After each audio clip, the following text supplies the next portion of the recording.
Madam Speaker, and good morning to you and the members in this chamber. I know it's Monday morning, and Monday morning is always difficult.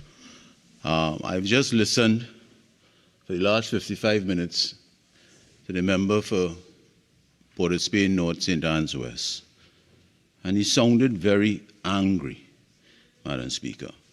I want to start off, and my contribution will be entirely in the energy sector, with some comments along the way on the budget, Madam Speaker. But really and truly, I really have to refute a lot of this stuff or statements made by the Minister of Energy in the last 55 minutes, Madam Speaker. I want to start off by asking the Minister, when would the Minister of Energy and this government take responsibility for the failure of the energy sector in the last 8 years, Madam Speaker? They have been in control and in charge of this country and the government for the last 8 years. And the metrics in the energy sector have always been down and continue to decline in the last 8 years under their stewardship. So those are the facts, Madam Speaker. Those are the facts. The Minister of Energy and the government has not increased oil or gas production in the entire 8 years underneath them.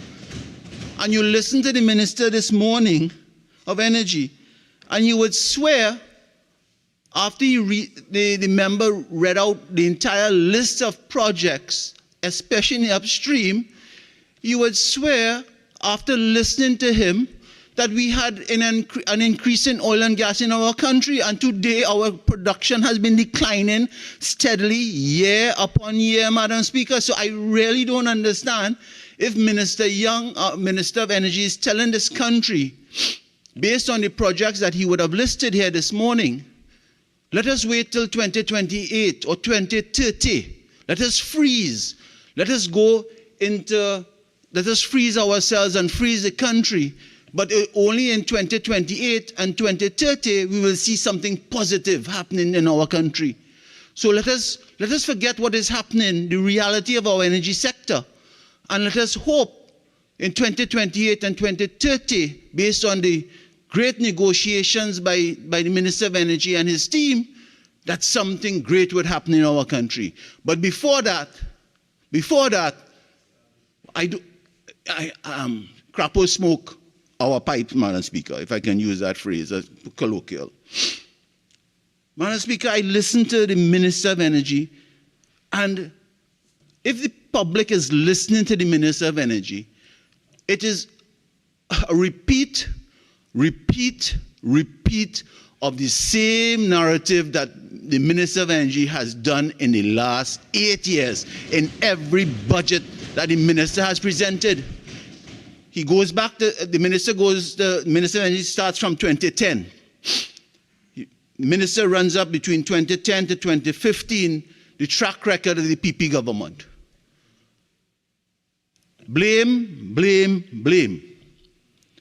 And you would swear, if it wasn't for the success and what the PP government had put in place, we would not be, the country would have been in a worse position that we are in today, Madam Speaker. Those are the facts. Because under their stewardship, they have done nothing in our energy sector. Minister Young, for the last 8 years, if you listen to Minister Young, all the Minister of Energy, Madam Speaker, is we negotiate, the lawyers negotiate, we did claims, you know.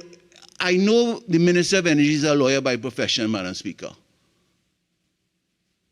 And that's all the minister has spoken about, is about renegotiating and, you know, from a legal point of view, and has not increased our production in oil and gas for the last 8 years. And that is what the country wants to know, because we agree, Madam Speaker, we agree that our revenue from energy is our lifeblood in our country. That has been so for years. And Minister of Energy and the member for Pointe-a-Pierre North, St. Anne's West, every time the member gets up to speak, you would swear that member is the only person living in Trinidad and Tobago, and that member is the only patriotic individual in Trinidad and Tobago. Madam Speaker, I want to put it here today.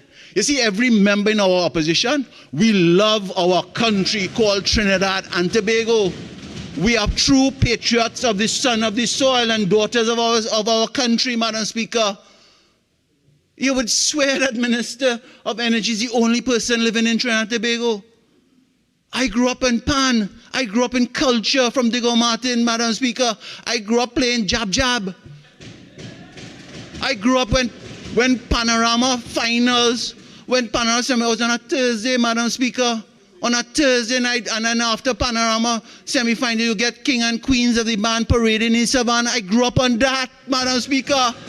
I could tell the minister about patriotism and culture in our country. I might look like a Oriental, Madam Speaker, but I love my country.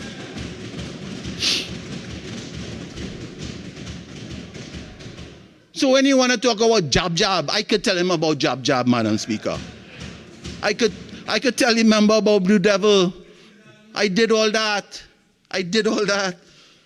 Madam Speaker, so I in my contribution today, I will refute everything that the Minister of Energy presented in the last 55 minutes, because it was like a book, rereading a book. And I was preparing for this budget debate, and I knew exactly what the Minister of Energy was going to come and say today. He's a book that I just have to reread, and I know exactly what he would talk about. Petrotrin, he would talk. The member would talk about NGC contracts. The member would talk about between 2010 and 2015, and you know what the member would not say? They have done nothing different in the last 8 years. Nothing. So, Madam Speaker, I just want to, as I get in, I just want to rebut a little bit what the member for La Horquita Talparo in his presentation on Friday. I know that member Straddle is the Minister of National Youth and Youth Development, Madam Speaker. I don't know if I got it right. But the minister, when the minister spoke on Friday, the minister spoke about a lot of skills training program, Madam Speaker. And the minister spoke about HYPE and, you know, and NGC and NESC, MIC, YTEP, MILAT, MyPart, Madam Speaker. And you would swear that the minister is reading out these training programs. And you would swear, if the country was listening, that is the first time that these programs are being introduced underneath him. I want to tell the minister, and I think he's a good friend, and I like that minister. If there's anybody on that side, I like that minister. He might be the next leader of the PNM, for all you know. I like that minister. And you would, maybe it's newness in the ministry, maybe it's newness, but I want to tell the minister, all those programs that he would have read out and give the impression that these are new programs. These programs have been around under the PNM administration before. It was under the UNC administration. And I want to say between 2010 and 2015, we took the skills training level and programs in our country to a higher level never seen before in our country. And what did this administration do in 2015 to now? They have destroyed every single training program in the skills area, and they're now trying to resuscitate it because they realize the youths depend on it. And that is why we have a lot of the issues in our country, among our young people, that they are now resuscitating and giving the impression to the country that these are new programs. I want to touch about one program in particular, Madam Speaker, MUST program. MUST program has been around under the PNM, it was around under the PP government, and it is still around now, Madam Speaker. That MUST program was just a vital program because it fell under MIC. And it really was about taking the young people who could not have gone on to maybe sixth form or even tertiary education and giving them a skill in the service sector in our country, in tourism, Madam Speaker, because they talk about diversification. They talk about diversification, and that MUST program was critical for our young men and women in the service sector, especially in our tourism, the restaurants, the service sector. And what used to happen coming out of that program, they used to go for training within business people, Madam Speaker. And what used to happen out of that, it was a natural progression for those individuals who would have wanted to go on and improve their education to end up in the hotel school in Chaguaramas, Madam Speaker. You know what this government did?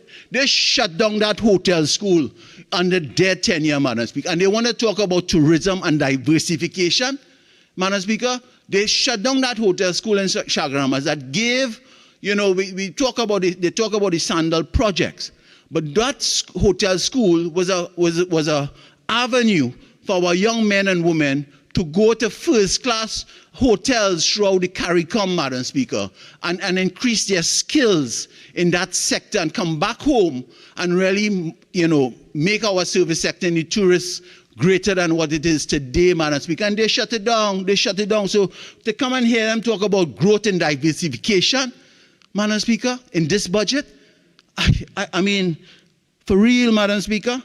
So, Madam Speaker, I listened to this budget, and I listened for 4 hours and I think 10 minutes of the Minister of Finance present his budget. And it was painful, I must say so. It was painful. Because if you listen to the Minister of Finance's first budget in 2015, it was about 41 pages or thereabout, and he lasted, and the Minister of Finance gave a presentation of 2 hours. That's the only thing that is increasing in our country, Madam Speaker. The time that the Minister of Finance gives a budget statement, Madam Speaker.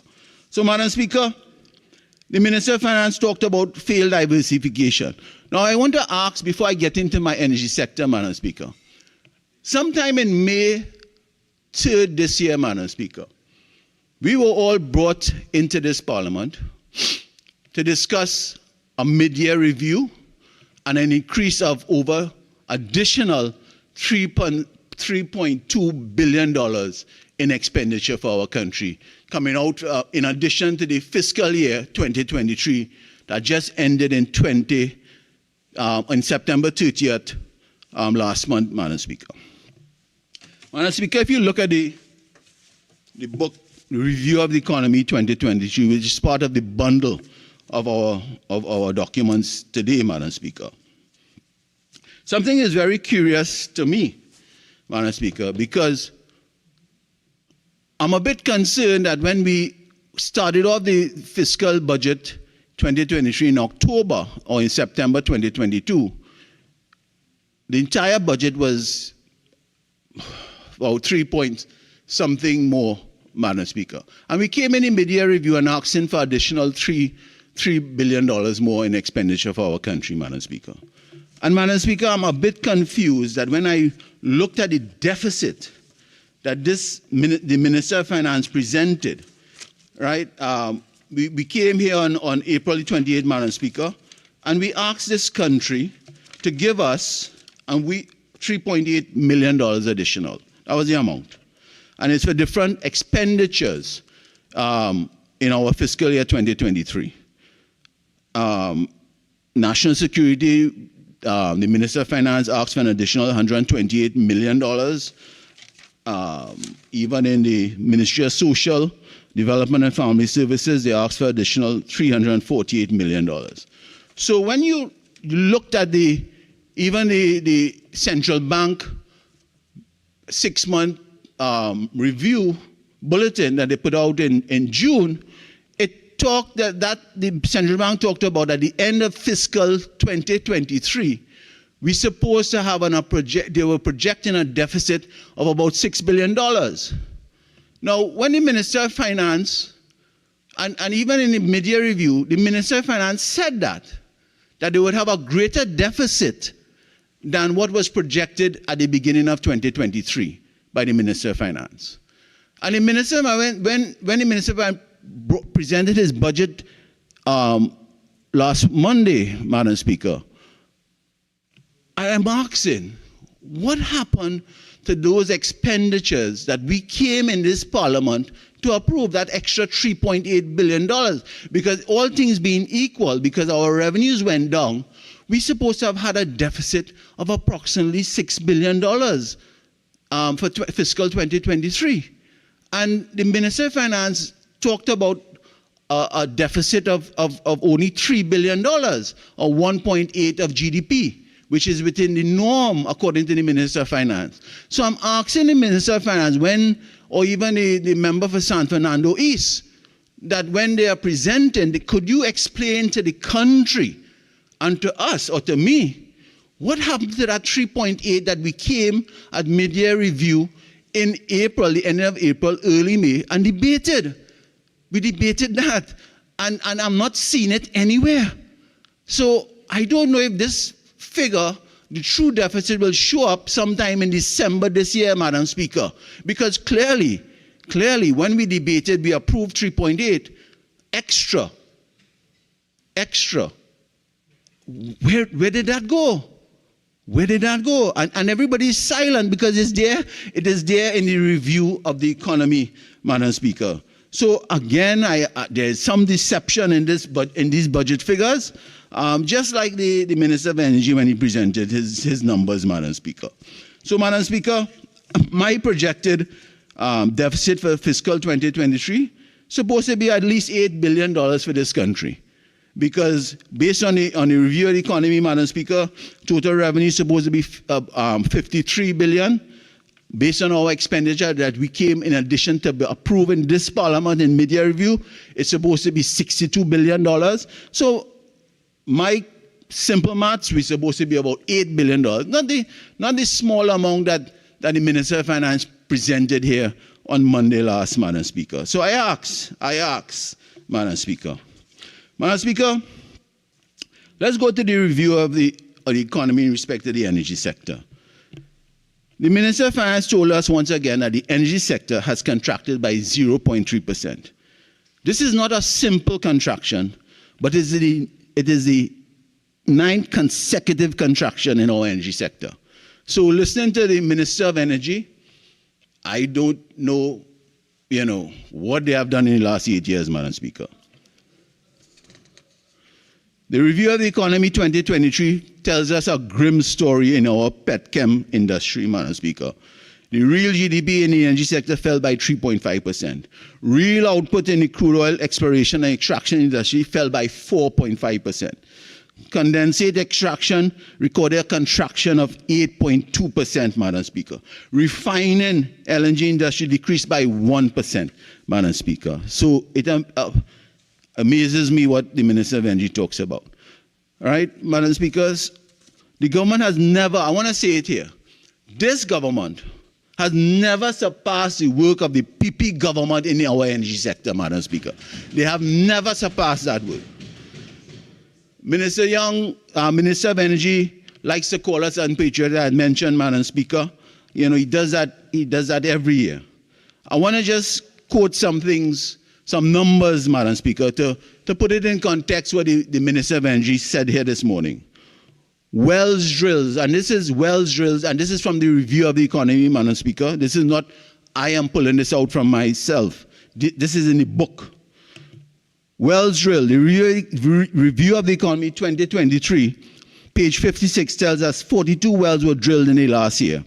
When the PP government left office, we had over 75 wells in our last year, Madam Speaker. That is performance. Rig days. Rig days is a parameter of how well we are doing in our country in energy. The Ministry of Energy Bulletin for August 2023 tells us this year we recorded, 565 rig days. In 2015, when we demitted office, rig days under the PP government was 2,859 rig days, Madam Speaker. That is performance under the PP government. And the list goes on and on. The energy sector growth, Madam Speaker. Minister of Energy talks about our tenure 2010 to 2015. I just want to read out some numbers in the energy sector that Minister Young is managing. 2016, underneath them, energy sector declined by negative 9.8%. 2017, 0.5. 2018, negative 3.2. 2019, negative 4.3. 2020, negative 12.2. 2021, negative 2.7. 2022, negative 5.1. That is their performance, Madam Speaker. All negatives, Madam Speaker. All negative, nothing positive, Madam Speaker. I listened to the Minister of Finance and the Minister of Finance budget presentation talked about finally this government will stabilize oil production. Finally, we will stabilize oil production. Madam Speaker, for the last 8 years, oil production underneath this government has been declining year on year. They destroyed Petrotrin. I listened to the Minister of Energy said that we didn't shut down Petrotrin. We didn't shut down Petrotrin. But yet over 5,000 people went home. But they didn't shut down Petrotrin. They restructured Petrotrin. That's what those were the Minister of Energy words here this morning. They restructured, they didn't shut down. Well, that is a debate that will continue outside of the walls of this chamber, I am sure, by certain individuals in the coming few days, Madam Speaker. Because the Minister of Energy said here this morning, they did not shut down Petrotrin. They restructured. So what they did, they created a company called Heritage Petroleum, which was technically Trinma under the Petrotrin model, Madam Speaker. They could have left it and called it Trinma Limited, which I think there's a company. But they changed it and they call it Heritage Petroleum. Heritage Petroleum underneath this government was supposed to be the be-all and end-all for them because they shut down the refinery. And the production in Heritage Petroleum has been declining ever since they formed Heritage Petroleum. It has been declining steadily, Madam Speaker. So Minister of Energy comes to say that things are rosy and things are nice. The Heritage Petroleum and the production energy is worse off than when they were under Petrotrin as Trinma, Madam Speaker. When we left in 2015, oil production was about 86,000 barrels a day. Today it is hovering somewhere, they're struggling at 55. Even with destroying the union, sending home all the competent workers, they are struggling to even meet a bare 55,000 barrels a day, Madam Speaker. So I don't know what's the success story that the Minister of Energy is talking about. Let us talk about gas production. It's the same old story every year with this government about gas production. They blame the PP government, 2010 to 15, about gas production. We have listened to Minister Young came with the same story time and time again that we didn't negotiate contracts. I will read out a discussion that was held in a GSC for NGC, Madam Speaker, in a short bit. And those are not our words, these are words from NGC, Madam Speaker. So Minister Young is saying, the Minister of Energy, is saying that we're supposed to negotiate before negotiations. If my memory serves me right, the minister talked about we should supposed to have negotiated since 2014 because 2018 the contract was ending. So we should have negotiated since 2014, 4 years before. But 4 years in 2014, based on the numbers that Minister Young presented here, was one of our better years in gas production. We were producing over 4 billion cubic feet a day in 2014. What it is today? We are struggling at 2.5 billion cubic feet a day underneath them, Madam Speaker. They have done nothing. Those are the facts. So Minister Young could come and talk. Member Lee, I know you've been trying. So maybe you could just stop at the minister. Sorry, Madam Speaker. The minister has been trying to convince this population that under the PP government, we should have done negotiations and made their life easy. Now, the minister talked about claims.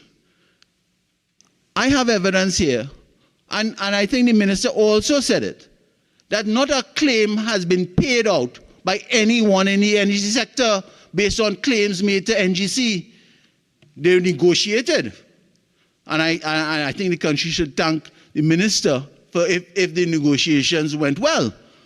But as far as our costs to this country, based on the information I have, this country never paid any claims to any one of those companies, Madam Speaker. Even the Mitsubishi plant, which I will come to a bit, Madam Speaker. So, I see the San Fernando is jumping up, Madam Speaker. So, Madam Speaker, the claim story is something that the Minister of Energy talks about all the time, Madam Speaker, to give a narrative to this country that we did nothing. The minister talked about when we dealt with the upstreamers and, we gave them very lucrative incentives. Madam Speaker, I mean, the story is there every year. The minister comes with the same story. I will read out again a Norman Christie statement on that same incentive that Minister Young keeps talking about every year, every time he gets up to speak, Madam Speaker. So the oil and gas production, down underneath them under the last eight years, Madam Speaker. They have done nothing to increase our production. They keep using the word mature field, mature province. But yet, Madam Speaker, they wouldn't do the right thing and incentivize our energy companies to increase the drilling, Madam, and explore for over the last 8 years. They have done failed bids, Madam Speaker, in shallow waters under the late Franklin Can. And it's only recently they now, after a year of negotiations, they now concluded the deep water bids, Madam Speaker, and that will not bring any benefit to our country until 2030 at best, Madam Speaker, at best. Madam Speaker, I listened to the minister about dragon gas. The country wants to know about dragon gas. And every time we ask questions, this government feels that we should not ask any questions. They alone know about running the energy sector, Madam Speaker. And they are the worst players to run our energy sector because they have done nothing in the last 8 years. So let us talk about dragon gas. What did the Prime Minister sign in 2018 with the Venezuelan government, Madam Speaker? They said it was a term sheet. And I asked the question, the country is asking the question, what did the Minister of Energy sign on September 20th or thereabouts with the Venezuelan government, in particular President Maduro? What did they sign? Did they sign anything different? Did they sign when we will be getting first gas out of dragon gas field? Did they sign when we will be actually starting operation? Did they sign, well, we agree with the US government license and we would negotiate and don't have to pay cash to the Venezuelan government? Or is it a non-cash agreement? The country and the people of Trinidad and Tobago wants to know what it is that you sign, because you gave the impression to this country and to the world that there was this great agreement. Now I listened to Minister of Energy here, and I'm still confused, and I think the country is still confused. What did they really sign? Now, I understand based on an article that there was some agreement or maybe discussions, Madam Speaker, the Venezuelan government, that the dragon gas field, and I stand to be corrected. One is that we pipe the gas from dragon gas to Shell Hibiscus platform, and then the country, Trinidad and Tobago, gets the gas. I understand Venezuela has asked to consider a pipeline from the dragon gas field to Guiria, which is in the Venezuelan border, and then run a pipeline from the Guiria, which there the Venezuelans say is a shorter distance, to Pointe-a-Pierre where Atlantic LNG is. So, from my information, I don't know if I'm correct, I'm just saying, I was told that that becomes now a negotiating item where the Venezuelan is asking us to consider, because we would be putting in the amount of money, to run a pipeline from the Dragon gas field to Guiria and then Guiria to Pointe-a-Pierre. Now, if that is so, Madam Speaker, and the Venezuelans want us to consider that, you understand what goes on in Venezuela? Every Monday morning they could turn off that pipe that comes from Guiria to Pointe-a-Pierre. And we would have our money will be jumping up, Madam Speaker. Now, let us talk about the Manatee and the Lauren.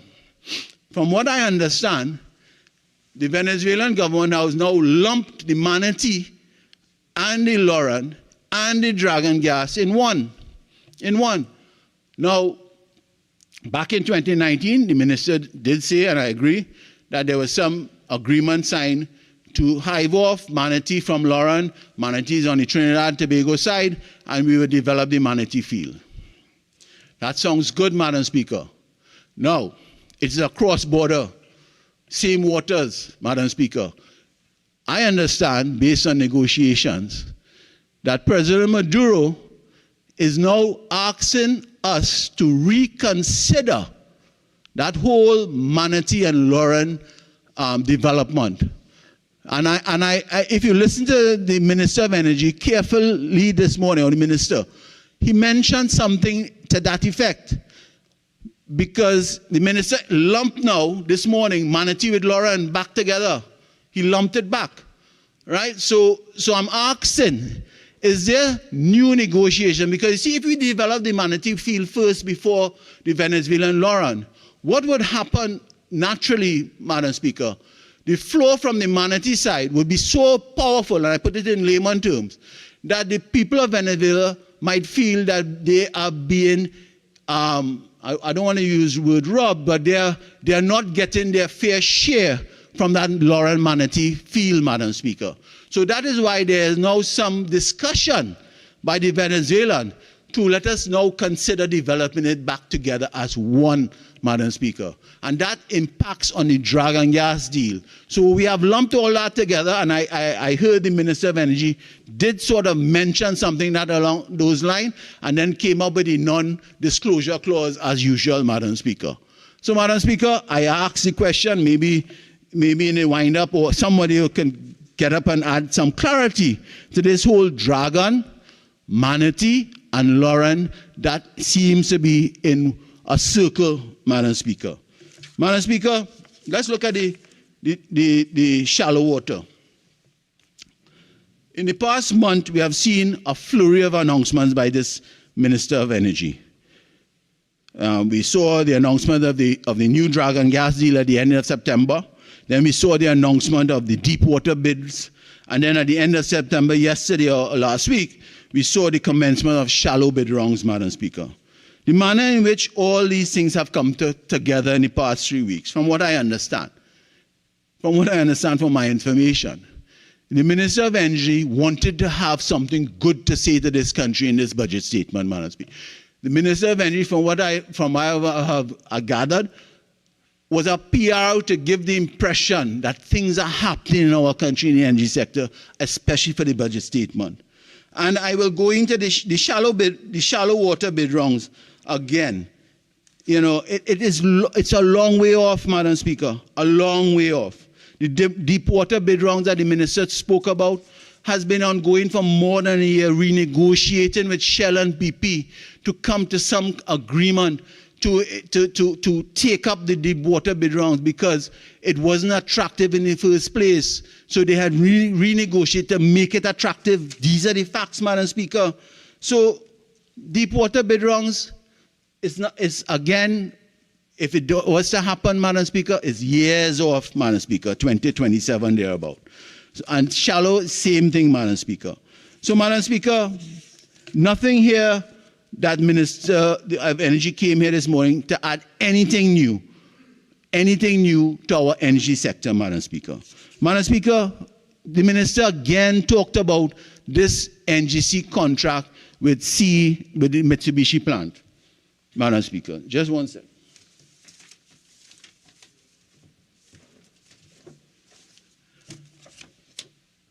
And I want to say, Madam Speaker, this contract, and back in 2016, 2016, if my memory is correct, the minister talked about that same contract and renegotiated that contract. He boasted about it, Madam Speaker. He boasted about renegotiating that contract. It was the 2nd December 2016. It was a ministerial statement about the CGCL contract, Madam Speaker. And I will just go to that last couple sentences, Madam Speaker, where the Minister of Energy came and said, the renegotiated agreement, and I quoting, and rescission of the Greenfield gas priority policy means that NGC, and by extension, the people of Trinidad and Tobago, are no longer exposed to the potential of billions of dollars of claims for damages, Madam Speaker. Additionally, this government is pleased to say that it is working towards finding lasting solutions for the curtailment of gas. Now, the Minister Young came as a ministerial statement on 2nd of December 2016, is there any answer? And told this country, based on his astuteness, the Minister of Energy, legal astuteness, that they renegotiated that contract. And the country has nothing to worry about. We did that. Why is it this morning and again, the Minister of Energy keeps talking about this contract and we suffered losses?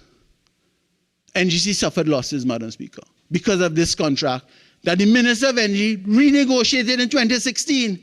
So what if there are claims on this contract is because of the bad negotiation done by the Minister of Energy on this same very contract in 2016. We are now in 2023, Madam Speaker. We are now in 2023. So if is there any claims, it's based on the negotiation or renegotiation of that same contract done by the Minister of Energy, Madam Speaker. So I'm amazed.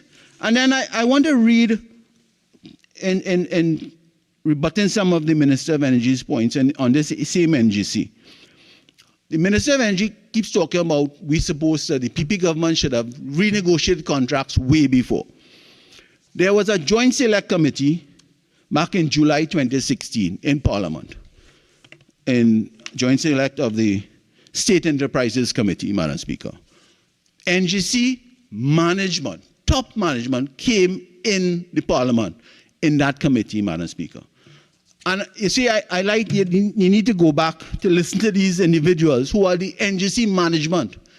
They are the life of NGC. They are the life of NGC. So let me just read a few things under challenges, Madam Speaker. Challenges based on the report. The committee was informed. In addition, the company, these are challenges. In addition, the company faced the possibility of reduced margins given that several upstream gas supply and downstream gas supply contracts were due to expire. This is in 2016, Madam Speaker. What? Remember, you're quoting from the Hansard. What are you quoting from? If it's Hansard, you have to give the proper citation. Madam Speaker, I'm quoting from a third report of the Joint Select Committee on State Enterprises, which was laid, okay, on July 2016.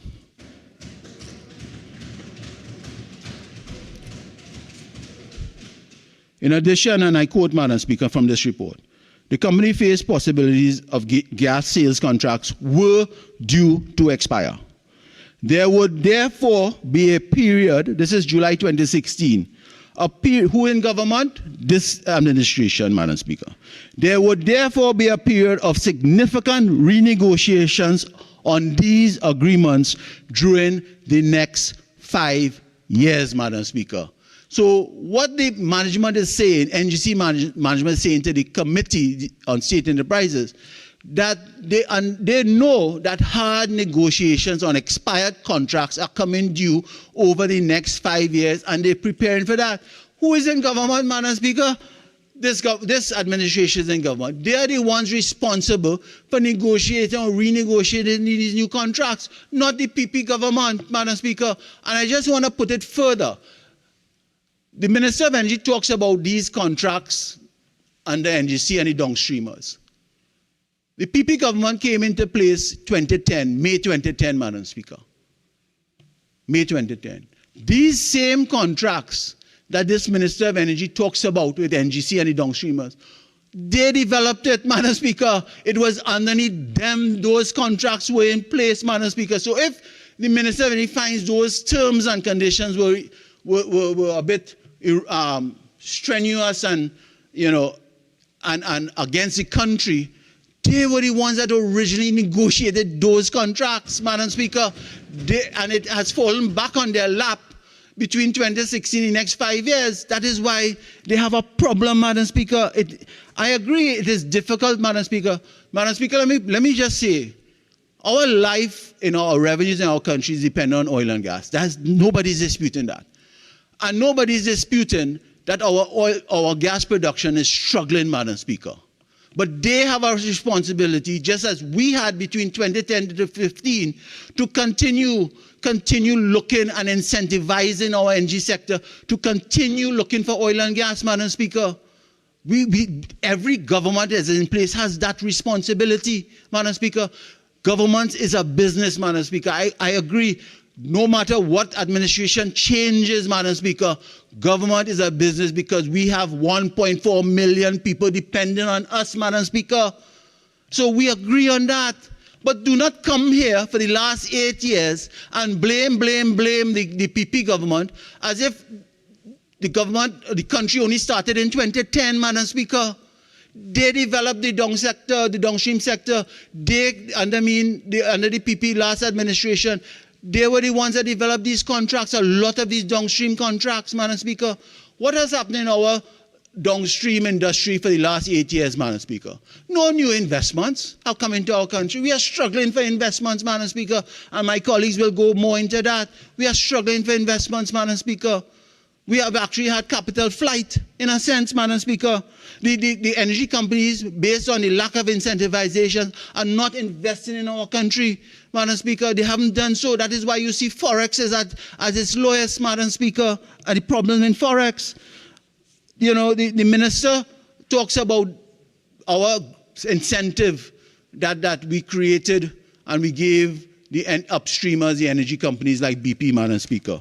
Madam Speaker, I keep having to read this statement every year, Madam Speaker, every year. And this is a statement by Norman Christie, who was in charge of BP at the time, because the minister keeps raising this issue. The article is dated Trinidad Express, Madam Speaker, 14th of March 2018.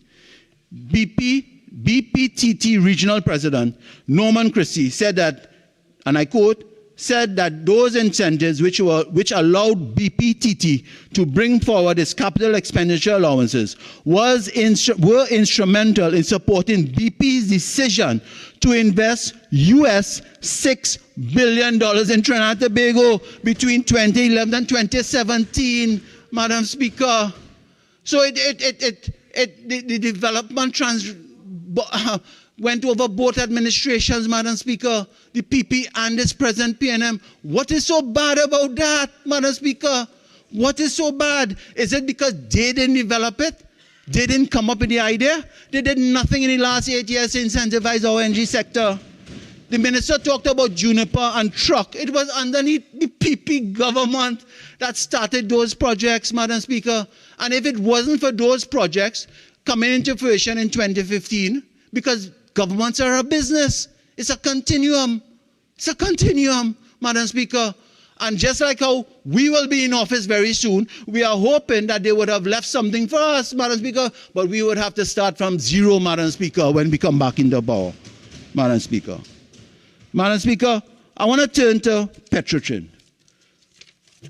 The minister talked about Petrotrin, not shutting down Petrotrin, restructuring Petrotrin. Madam Speaker, do you know how much money by this restructuring they destroyed the refinery, right? They sent home over 5,000 workers at a cost to this country.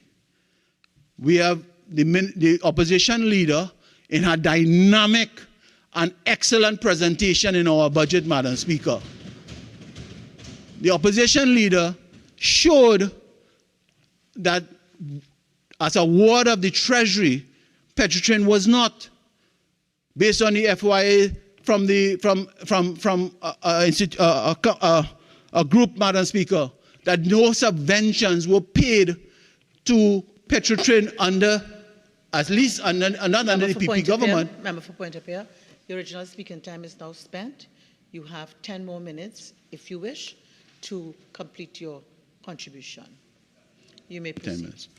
So, Madam Speaker, under Petrotrin, I want to ask the Minister of Energy, who has direct responsibility for whatever they want to call Petrotrin today, old Petrotrin, new Petrotrin, heritage, pariah, legacy, whatever they want to call it. What about the deficit in the pension plan for the retirees of Petrotrin? I thought that the Minister of Energy would have come and given some hope to the retirees that their pension plan is not in jeopardy.